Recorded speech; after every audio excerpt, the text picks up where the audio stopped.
السلام عليكم، ازيكم؟ اللهم صل وسلم على سيدنا محمد نبي الرحمة مفتاح كل امر عسير. ازيكم يا شباب؟ كيفكم؟ كيف اخباركم؟ ان شاء الله تكونوا بخير. ورجعت لكم تاني وبسم الله نبتدي موضوع الليلة. طيب يا جماعة، شوية موضوع الليلة شوية حساس، تمام؟ فيا ريت الناس كلها تشاركني بآرائها، تمام، بتجاربها لو في شخصية او يعني من الناس اللي حواليكم او اي حاجة. طيب، عايزين نتكلم عن علاقة الزوج اللي هو لما يكون بين مرته وأمه. أوكي. طيب. اللي هي علاقة الزوج، نوع علاقة أم الراجل ومرته. كويس. وموقف الزوج في الحاجة دي شنو؟ طيب. عندنا احنا كشعب يعني سوداني، اوكي، عندنا يعني وانا منهم يعني عرفتوا. احنا عندنا المرأة لما يكون عندها ولد بتكون شايفة ولدها زي ما بقول شنو، يعني خلاص ده ولدي انا، ما في اي زول يشاركوا معي خالص. اوكي. فبنفكر انه يعني بنكون خلاص دي حاجة، ده حقوق ملكية، فهمتوا؟ ده حقي. فالام عارفة انه هو حيتزوج في يوم من الايام، لكن برضو في امهات ما يعني ما بيستحملوا مرة الراجل، مرة الولد يعني بالمعنى. اوكي.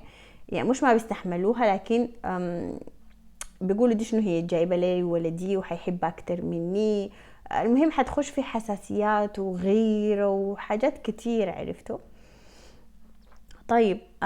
انا قاعدة مثلا، يعني انا بقول لاحمد مرات، بقول يا احمد انا حاسة بعدين ما عارفة، يعني بيني وبين نفسي انا ما عارفة انه انا بعد اوكي دي سنة الحياة انه حيتزوج، لكن تمام. فانا مرات بحاول يعني اعمل له تيست وكده، بساله واقول له يا احمد انا بعدين حختار لك مرتك، عرفت؟ فيقول لي لا ماما دي حياتي انا. مثلا يعني ده مثل. اوكي. مع انه هو صغير، يعني ما المفروض الناس يعني نتكلم في حاجه زي دي، لكن المفروض عشان انا اوجهه برضو بطريقه غير مباشره لافكاره انه هو يمشي لياته جينيس، اوكي، او ليشنو، عشان دي طبعا في حاجات تانية تبع المدرسه وحاجات كتير بنتكلم فيها في فيديوهات تانية. المهم نمشي للموضوع الاساسي. انه المرأة يا جماعة، الام لما تجيب اولاد تلدي مفروض تعرف تماما انه الولد ده في يوم من الايام حيتزوج، دي سنة الحياة. اوكي. الاولاد الطبيعيين بيتزوجوا، بياخدوا بنات ناس، زي ما هو ولدك ود الناس، اكيد حيتزوج لي واحدة بنت ناس، حيحافظ عليها ويخاف عليها ويحبها ويعيش معاها حياة، يعيش معاها حياتها زي ما بقولوا شنو، ويجيبوا ويخلفوا اولاد وبنات يعيشوا في ثبات ونبات. اوكي. دي سنة الحياة. فاي ام بتجيب ولد ولا بنت مفروض، او عندها اطفال يعني، المهم مفروض هي تعرف تماما انه صح هم دول اولادك، في فترة معينة انت مسؤولة منهم تماما، لكن في فترة تانية لما يكبروا ويعتمدوا على نفسهم ودايرين يكونوا بيتهم زي ما احنا كونا يعني بيوتنا في فترة من فترات حياتنا، هم ذاتهم من حقهم يكونوا حياتهم. كويس. ما في داعي يا جماعة للتدخل في قرارات الأولاد. ما في داعي لل لمثلا الأم مثلا ما تحب بنت مرت ولدها، أو مرت الولد برضو. مرات يا جماعة في ناس، في بنات، معلش يعني بنات، ما داير أقول يعني، طبعا هي كلها جاية من التربية في النهاية. أوكي.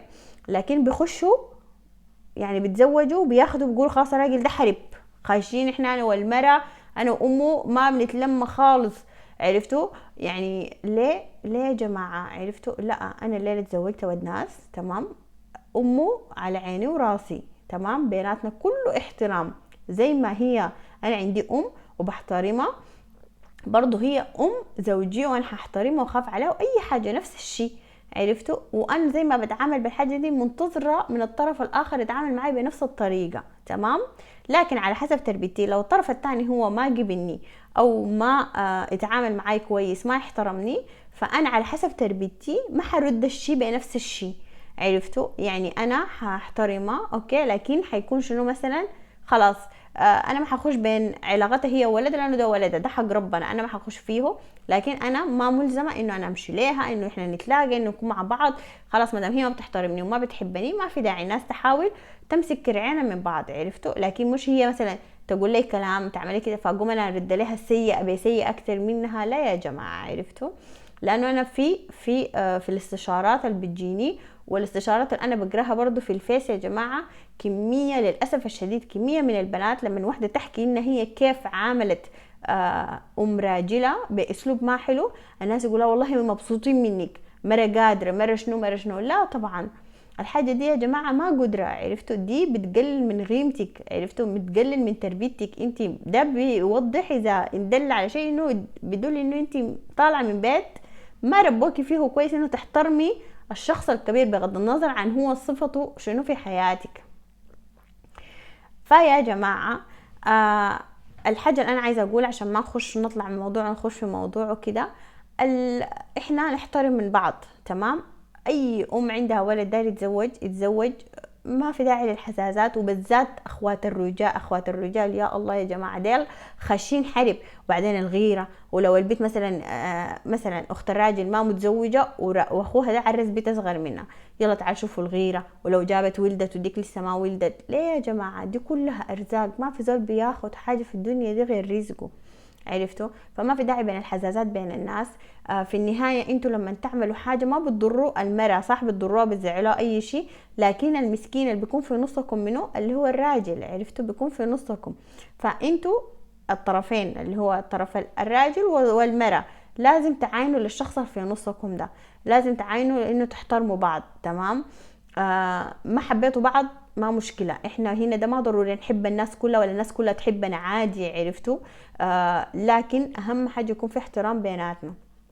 ما في الاحترام ده بيناتنا ما ينوجد، تمام؟ خلاص كل زول يقعد في محله وساكت يا جماعة، كويس؟ في احترام، تقعدوا في كل زول في مكانه باحترام، ما في داعي للمشاكل، ما في داعي للجوطة، لانه في النهاية زي ما قلت لكم بيحصل حيكون الراجل في فترة من حياته حيصل لخيار امي، اخواتي، ولا مرتي واولادي، عرفتوا؟ وكل خيار حيختاروا يعني حيكون الطرف الثاني حيدفع ثمنه غالي شديد. فما تخلوا ما تخلوا يا جماعه المشاكل تعمي عيونكم يعني وتوصلوا المراحل للدرجه دي، كويس؟ الراجل داير اقول عنه حاجه في الحاجات دي يا جماعه، لما يكون في مشاكل بين المرأة وامه ولا المرأة واخته، لو حاجة بتاعت نسوان وحاجة ما بتقلل من قيمة التانية، اللي هي مثلا دي عملت لي حاجة خفيفة كده، حاجات يعني ممكن نمشيها، الراجل ما يخش فيها يا جماعة، يحاول يقف بعيد، يخليهم هما نسوان في بعضهم، اوكي؟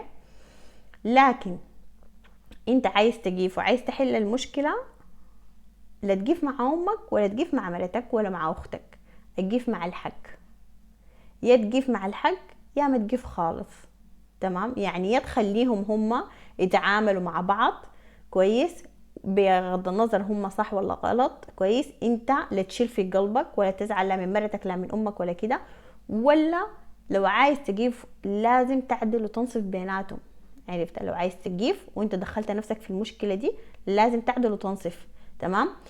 تنصف كيف؟ اللي هي مش انه عشان انا اسمح كلام امي انا اقوم اطلق مرتي، لا، انا دي ما مرتي، في النهايه دي حياتي انا، ده مستقبلي، كويس؟ امي عندها احترامها، عندها زي ما بقول شنو ربنا انه يكون ربنا طلب ان احنا نكون بارين بوالدينا.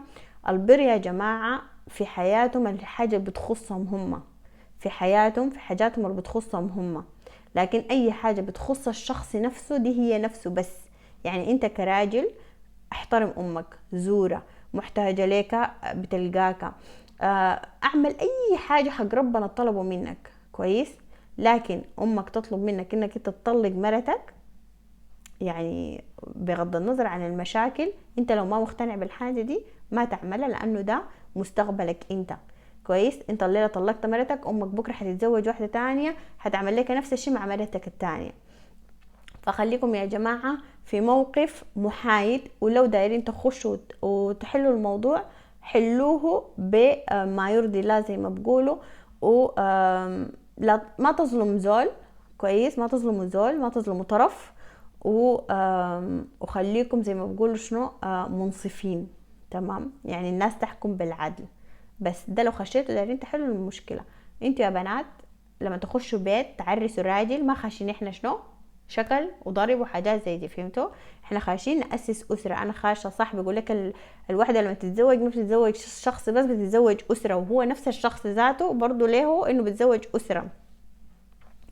الحاجات دي كلها مبنية على الاحترام يا جماعة، كان من الراجل، كان من المرأة، كان من الأخوات، كان من الأم، كان من أهل المرأة، نفس الشيء. الاحترام في الحياة حلوة، ما في احترام كله زي يقف في حاله لكن باحترام برضو. ما في داعي الناس تقل من زي ما بنقول شنو من نفسها، من كرامتها، من أدبها، من حاجات كثيرة، عرفتوا؟ فبس اكتبوا لي يا جماعة آراءكم، ومنتظراكم ان شاء الله، وانتظروني انتم في فيديو تاني. في امان الله.